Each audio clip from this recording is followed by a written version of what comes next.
All right. So here we are with more Vue.js org docs. We are kind of 1/4 through our read-through, I would say. And we are going to take a look at component events. We just went through props, now it's time for events. Emitting and listening to events. A component can emit custom events directly in template expressions, for example in a VON handler, using the built-in $emit function.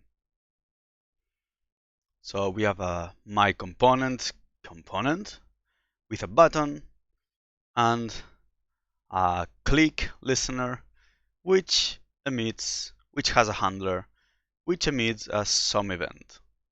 Emits an event with a label some event. The parent can listen to it using VON. On my component, we have a VON or add as a shortcut, some event, and then we run the callback in response, which is the handler. So here we are emitting some event, camel case, and here we are listening to some event, kebab case. The .once modifier is also supported on component event listeners. Like so. This means that this event will run only once. Like components and props, event names provide an automatic case transformation. Notice we emitted a camel case event but can listen for it using a kebab case listener in the parent. As with props casing, we recommend using kebab cased event listeners in templates. I'm pretty sure for all these recommendations there is a style guide somewhere. Maybe here, yeah, there is a style guide. And if we look into it, we're gonna find kebab. Let's look for kebab. Kebab. Nah, that's actually split into sections.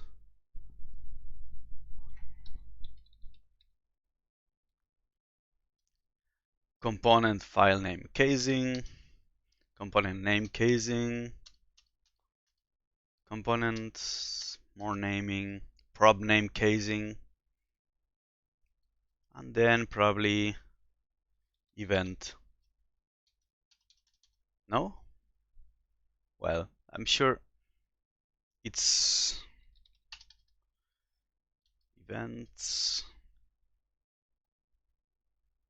I'm sure it's somewhere in the style guide, but here you have all the recommendations summarized.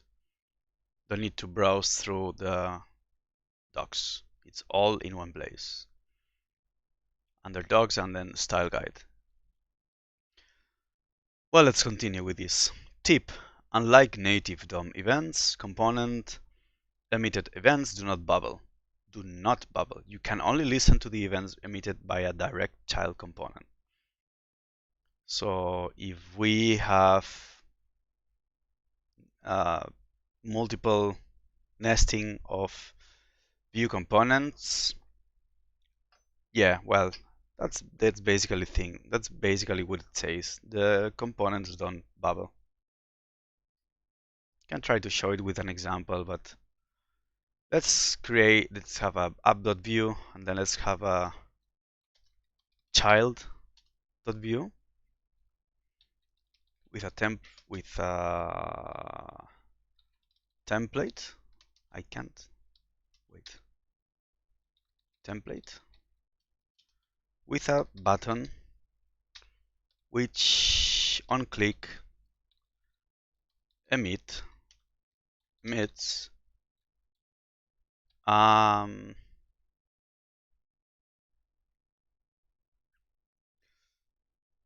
child event,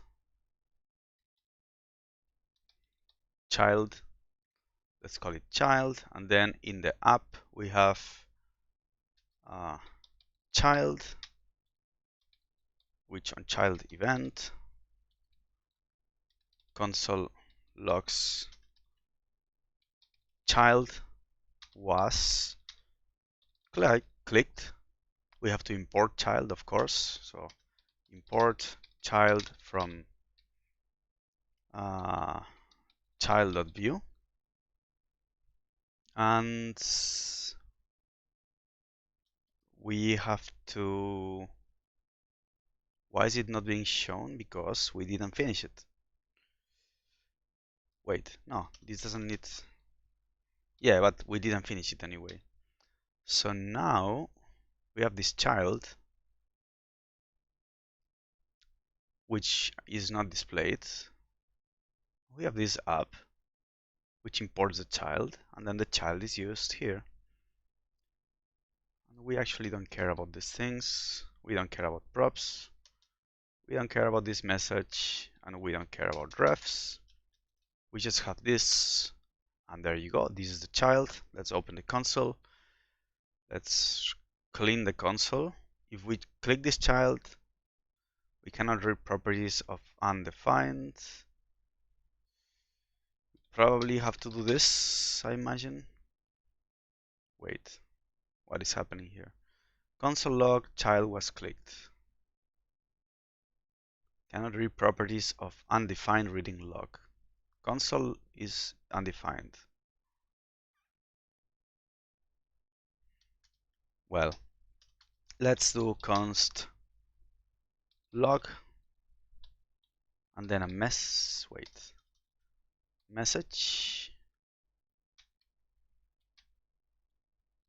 No, it's actually like this.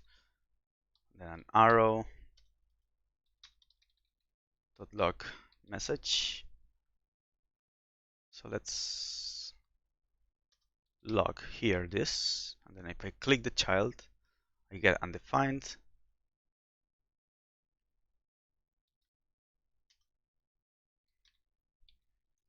Because I need to pass in child was clicked, and then if I try again, click this thing, child was clicked. Because here we are passing child was clicked as payload of the emitted event, the event named child event, and here we are listening for child event, and we have a log function handler which takes the argument and then console logs it. The argument is, in this case, the payload emitted by the event, so this thing. So now if we have a grand child, which is going to be the same as this thing, almost. We're going to call it grand child event, and then we're going to call it grand child was clicked. If we now have our script setup, and we import grand child from grand child.view, and we use it grand child like this, and this is gonna be grand oh my god, grand child. So we have a child button and a grandchild button, and the grandchild button is inside child, which is inside app. So the grandchild is a grandchild of the app component, and the events and the grandchild emits a grandchild event. Here, this thing emits a grandchild event. It's inside child, and if from app, which contains child, we try to listen to grandchild event, and we do log, and the log will console log the payload of this event, which is grandchild was clicked, we will expect that this thing here, when we click the grandchild, it's logged, but it's not logged. And that's why, that's because events from nested components don't bubble. So if we emit this event from grandchild and we use this grandchild in the child component, the child component can listen to this event, but the app component that contains a child component cannot. If the events could bubble, then it could, but it does. The events don't bubble, so it cannot. So if instead, what we could do in this case is on grandchild event from the child component, we could then emit grandchild event and say actually payloads, wait, payloads arrow. I'm doing something wrong here. Yeah, payloads and then arrow, and then we can put here the payload, and the payload is the argument of this event, which is gonna be this thing over here. And in the child, we are listening to grandchild event in grandchild component, and we are passing the payload of this event and emitting it back to the parent component with emit grandchild event payload. And then here we listen to grandchild event and we have the log. And now if we click on the grandchild, it says grandchild was clicked, so the thing was working. But we needed to listen to this event from the child component and then emit it back to the parent. I hope that made sense. Event arguments. It's sometimes useful to emit a specific value with an event. For example, we may want the blog post component to be in charge of how much to enlarge the text by. In those cases, we can pass extra arguments to $emit to provide this value. We actually did that in the example we just made up. So we have button on click $emit increase by and then 1. And that's the payload of the event. Then when we listen to the event in the parent, we can use an inline arrow function as the listener, which allows us to access the event argument. So this is the event listener increase by, and then we can grab the number 1 value, which was emitted, and use it in this event handler. So in this case, this value n would be 1, and then we increase the count by 1. Or if the event handler is a method, so instead of this we have a method, then the value will be passed as the first parameter of that method as a normal function, as you would expect. All extra arguments passed to $emit after the event name will be forwarded to the listener. For example, with $emit foo123, the listener function will receive 3 arguments. Declaring emitted events. Damn, this section is long. Declaring emitted events. Emitted events can be explicitly declared on the component via the define emits macro. And the macro is a function which is automatically provided in the context of the script setup. Script setup const emit, define emits, and then we have the 2 possible events emitted by this component, which in this case are infocus and submit. The return emit function can be used to emit events in JavaScript. If not using script setup, events should be declared using the emits option, and the emit function is exposed on the setup context like this. So here, this is the case where we just use a script without setup, So we have an emits property where we have the same thing as before. And then in the setup, we have the props as first argument. And then the second argument is context. And a key inside context is emit, which we can use to programmatically emit events. The emit option can also supports an object syntax, which allows us to perform runtime validation of the payload of the emitted events.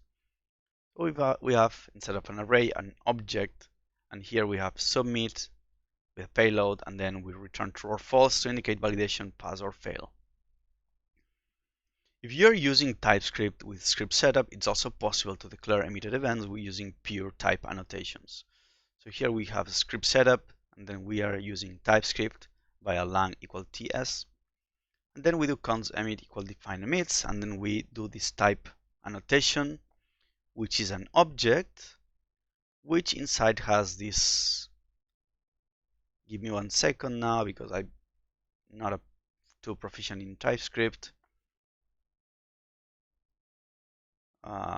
This means we have events, which is change, and an ID. What the hell? I'm getting this. Okay, I'm guessing this means that we can have either that we can have two possible events. One is change, and the payload can be a number, an ID, which is a number, and this means that this thing doesn't return anything usually. So I'm not sure how to interpret this in this context. And the second event is update, and it can have a payload which is a string with a key value. Again, I'm not sure what this void means. It usually means that this whole thing doesn't have a return value somehow.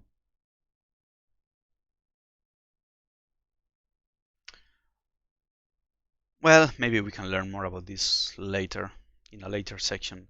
Although optional, it is recommended to define all emitted events in order to better document how a component should work. So this define emits thing is optional, but recommended. It also allows Vue to exclude known listeners from fall-through attributes. Here's a tip. If a native event, for example click, is defined in the emits option, the listener will now only listen to component emitted click events and no longer respond to native click events. All right. Events validation. Similar to prop type validation, an emitted event can be validated if it is defined with the object syntax instead of the array syntax. To add validation, the event is assigned a function that receives the arguments passed to the emit call and returns a boolean to indicate whether the event is valid or not. The event is assigned a function that receives the arguments passed to the emit. So it receives the payload. So here we have an example. We have a define emits, which takes an object as argument, and then it has an example of event without validation. And then it has an example of event validated, a submit event, which takes a function. And this function takes an argument which it's deconstructing its properties into email and password. And if we have both email and password defined, it returns true, else it returns false. So that would be the payload of the event. And here it's saying the payload must be an object with email and password properties. And both of them should be defined. Otherwise, the payload is not valid. And then we have function submit form, email, password, sure. Usage with vModel. Custom events can also be used to create custom inputs that work with vModel. Remember that input, and that's just a regular HTML input, input vModel search text. That's the same thing as input with value search text, and on input it makes the search text equal to the event target value. And the event target value in this case is the event here is input, and the event target is this input element, and the event target value is the value of the input, which is the thing that the user is typing in the input. So it's basically on an input event, make the search text have the same value as the value input by the user. And that's this whole thing. And then of course you have the input value should be the search text value. This whole entire thing that we have seen before also is equal to doing this thing. So vModel is like two-way data binding. That's how it's called. Long story short, it allows the user to input things and see them inputted in the input, and it also allows us to access this whatever the user inputs through JavaScript in the component. It's harder to explain and to say with words than to actually to understand. Anyway, when used on a component, vModel instead does this. Custom input. So if we have vModel on a component, it does this. It binds a property model value to whatever value we are passing into vModel, search text, and it also adds this listener. On update model value, update colon model value, then this is a function that takes a new value as an argument, and then makes search text to be equal to new value. So column model value on update column model value. It's the same as using vModel on the component.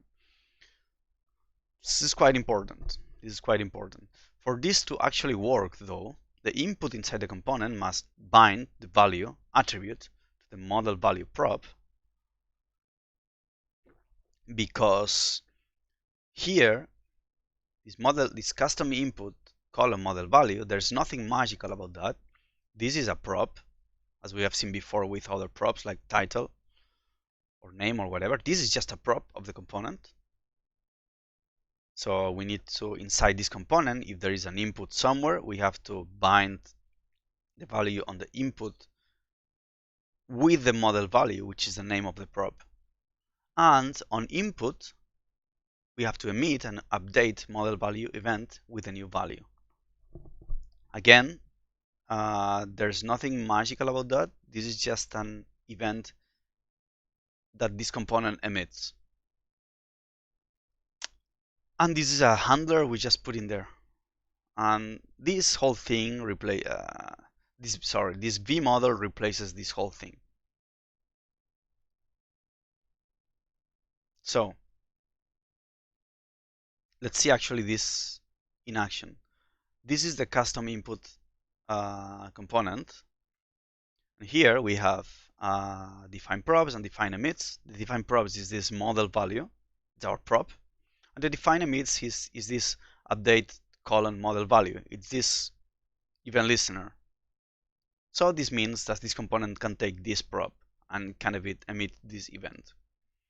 And then inside the template we have an input, just a regular good old HTML input, which has the value bound to the model value prop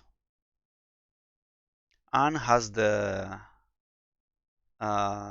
input listener emit and update model value events with the value of the input. Now vModel should work perfectly with this component. Custom input vModel search text. Now we have to be careful on something here. If you have been attentive or alert, you may have thought, why don't we just use vModel in this input? We could just use vModel here. well, that's a bit dangerous, because if we have v model equals model value, that's a prop, and then we'll end up trying to mutate a prop, and that's not something we want. That's why we want to use this way of doing these things instead of v model in this case. So let's actually, I think it's a good idea to take a look at this in the playground. Just to review it again, because this thing is super important. We have our app that imports a custom input, and then we have a message here, and then the custom input we use the v model equal message, and then we just print our message. And then in the custom input we have, well, what we have just seen before. We have just a regular input with a value being model value, and on input it emits an update model value, $event.target value, and well, that's our abstraction of a custom input. That's a very nice abstraction, because that we can look, I mean, look at how simple this is. We have our custom input, we put our v model with data, with a reactive data here, and then we have the whole thing working, as you can see. Now what this thing before is telling us, well, let's get rid of this. Obviously now we don't have any kind of data binding, because we got rid of this. If we have our model value here being bound to the message, now this model value is just this prop, we'll see that the initial value is passed down to the input, and this input gets this value and then uses it as value. But as soon as we update it, nothing happens, because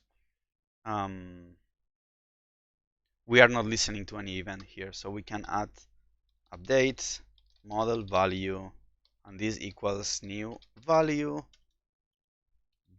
value. Now we have to reassign the value. Now we use the arrow function notation. Message is going to be equal to new value. And now we have the same thing as before, which can be just simplified to v model message, and the whole thing is just the same, as you can see. All right, good. Another way of implementing vModel within this component is to use a writable computed property with both a getter and a setter. The get method should return the model value property, and the set method should emit the corresponding event. Okay, let's see exactly how this is done. We have our props, which have a model value, and the emit which has a update model value. That's the same thing. Then we import computed. And then we have a value computed property, which has a getter and a setter. To get this kind of thing, we need to use the computed. That usually is a function, an arrow function, or I guess a regular function could work also. But instead, in this case, we have an object with get and set keys.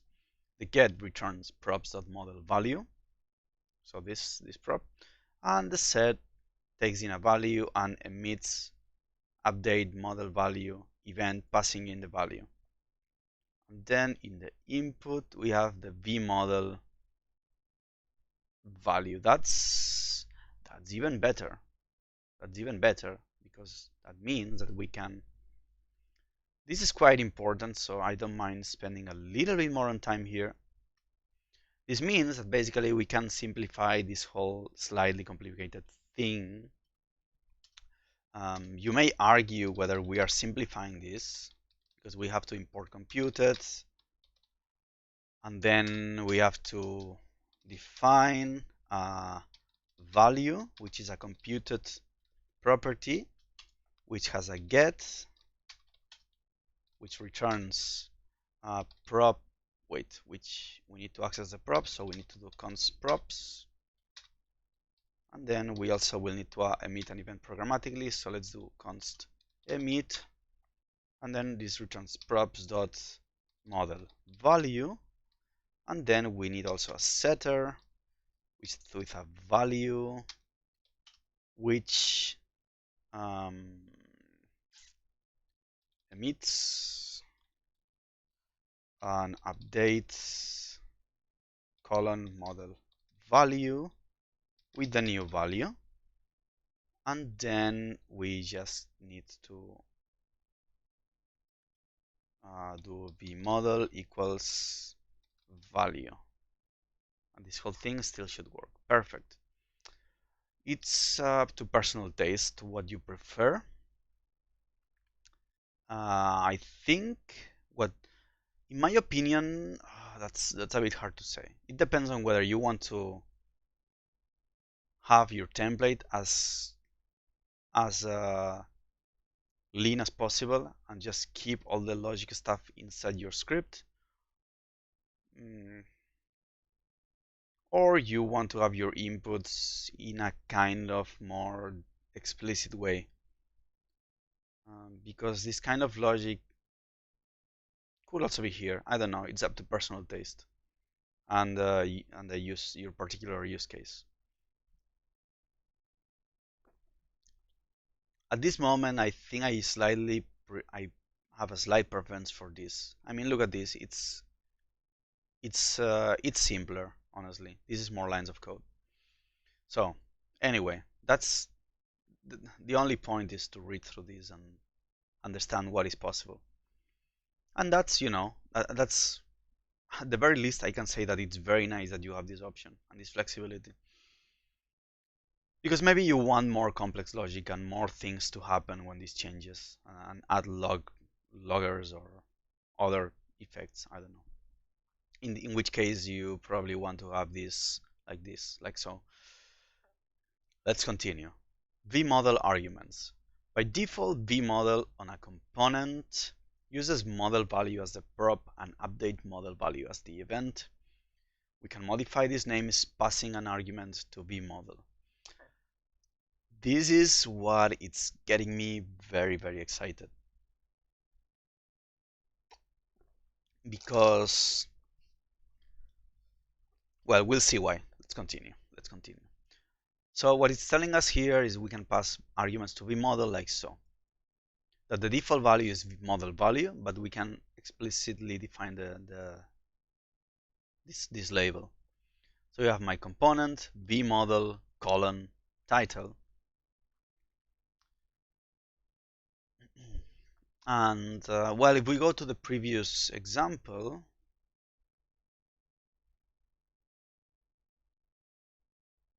let's do it quickly here. We have this title. This thing now is essentially the same thing. I hope I don't mess this thing. I hope I don't mess this up. That's the same vModel title as doing this title message, and on update title whatever, like basically here we have new value arrow title equal new value. I think I hope I hope this is the same as this. So before we had before we had model value as default, because that's the default, like without this thing like this, we had default would be model value, but we can specify that this we want this to be called title. So it works like that.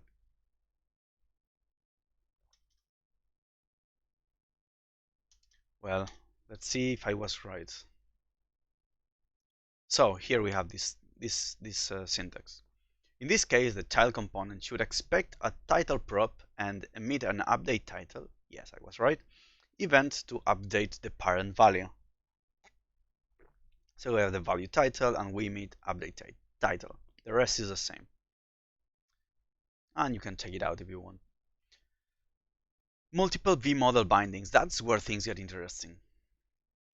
By leveraging the ability to target a particular prop and event, as we learned before with vModel arguments, we can now create multiple vModel bindings on a single component instance.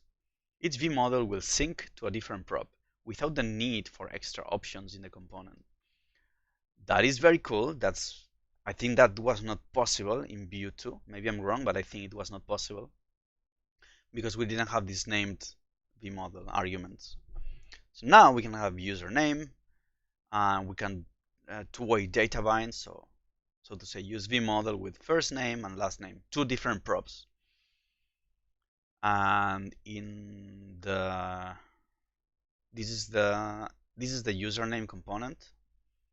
Here we have these two props and these two emits. And in the template we have two inputs. Each of these inputs handling one of these two props, basically. I won't go through that, it's just the same as before, but double. Let's take a look just to fancily see how it works. Johnny Joester.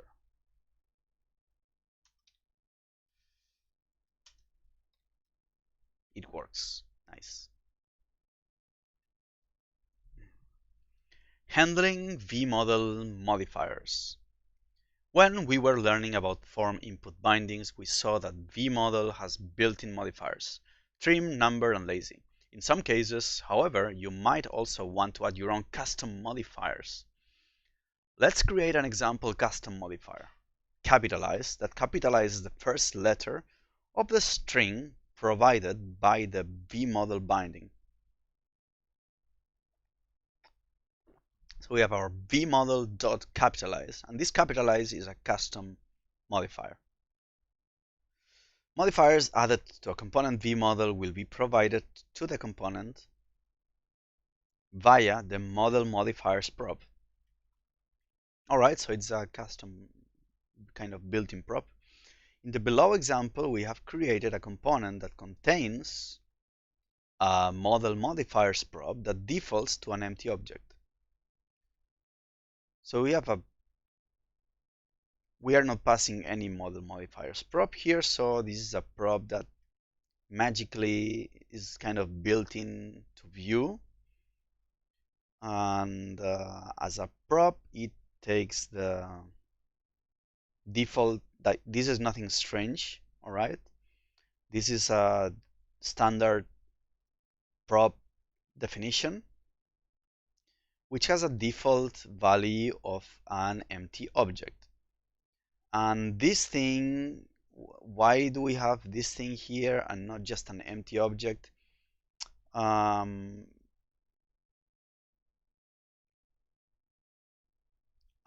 don't remember exactly now the reason, but if you want to have a default value for a prop which is not a primitive, which is either a string or an object, you need to use this arrow function notation.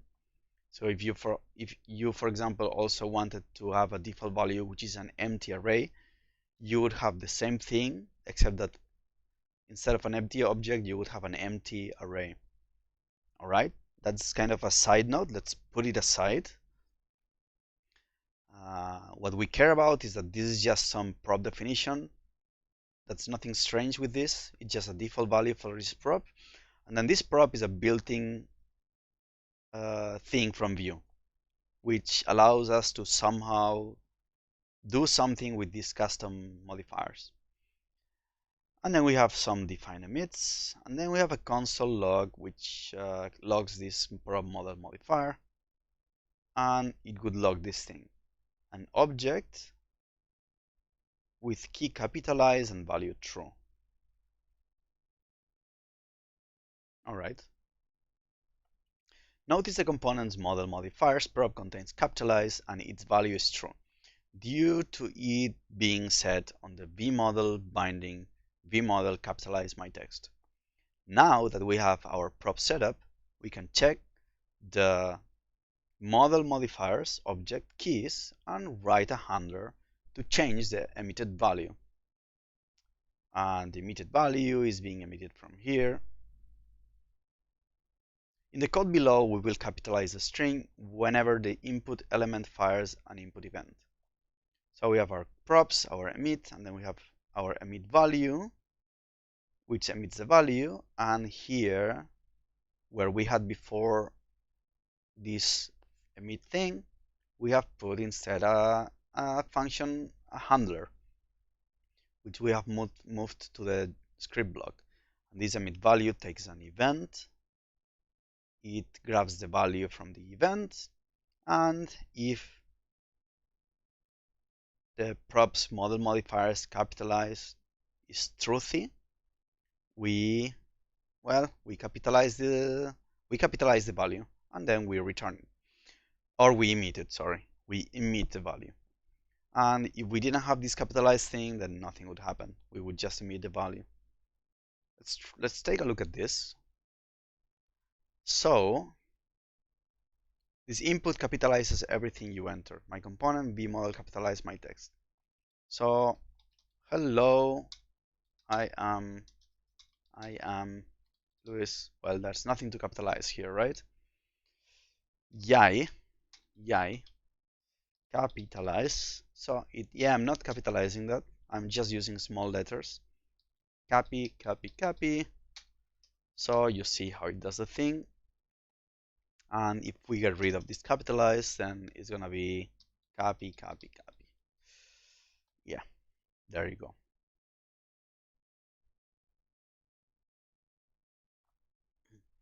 It's pretty straightforward. I mean, we only need to remember that this exists and we can access it. So for vModel bindings with both argument and modifiers, the generated prop name will be arg plus modifiers. For example, my component vModel title, we have an argument here dot capitalized. The corresponding prop is gonna be define props title. Excuse me. Title modifiers. And then we have a props title modifiers capitalized true. Sure. Yeah, I mean, that's pretty easy. If we have a prop title, which is a vModel, then we can have title modifiers. All right. That's that has been a very interesting section. See you next in fall through attributes.